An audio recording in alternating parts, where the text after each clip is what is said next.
మాతంగి తీసుకోమ్మా.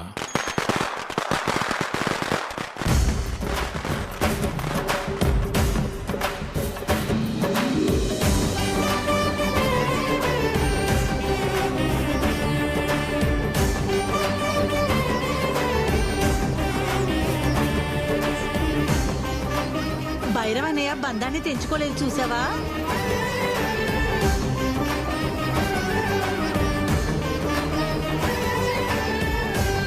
నిశ్చితార్థం చూడడానికి రాకూడదని చెప్పారు కదా మాస్టర్ గారు, అందుకే నిశ్చితార్థం చేసుకోవడానికి వచ్చాం. ఆగండి.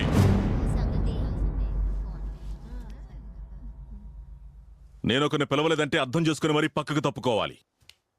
ఇలా శుభకార్యం జరుగుతున్న చోటుకొచ్చి రచ్చ చేయడం ఏం బాలేదు. వచ్చిన దాన్ని వెళ్ళమని చెప్పండి. 15 సంవత్సరాల పగ మర్చిపోయి ప్రేమతో వచ్చారు కదా, వాళ్ళని నిల్చోబెట్టి మాట్లాడతారేంటి? లోపలికి పిలవండి అయ్యా. అందుకని శుభకార్యంలో గొడవ చేయడానికి వస్తారా? భైరవ్ ఎక్కడ కూడా గొడవ చేయడానికి వచ్చాడా అనుకున్నాను. అందరినీ పిలిపించి అవమానిస్తున్నారా? బాగుందా న్యాయం? భైరవ్కి ఇప్పుడే చుట్టారకని తెలిసిందా? మన బంధాల అనుబంధాల తర్వాత ఏం బాబు, నీ మనసులో ఇలాంటి అభిప్రాయం ఉందని తెలుసుంటే సత్య ప్రమాణంగా మేము ఇక్కడికి వచ్చి నిలబడే వాళ్ళవే కాదు. మాస్టారు, మా అన్న నన్ను వదిలి వెళ్ళిపోయినా సరే మా వదిన్ని విధవరాలని పక్కన పెట్టకుండా శుభకార్యంలో నిలబెట్టి ఆవిడ ముట్టుకున్న తాంబూలాన్ని నేను మీకు ఇచ్చాను. ఎందుకు?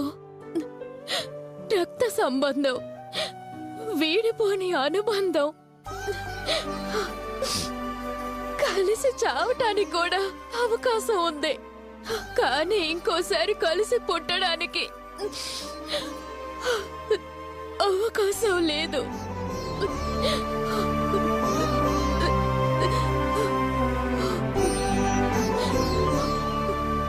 ఏమ్మా, అటువంటి అనుబంధం వాకిట్లో నిలబడి ఉంటే మీ అన్న రమ్మని చెప్పకుండా అలాగే నిలబడిపోయా.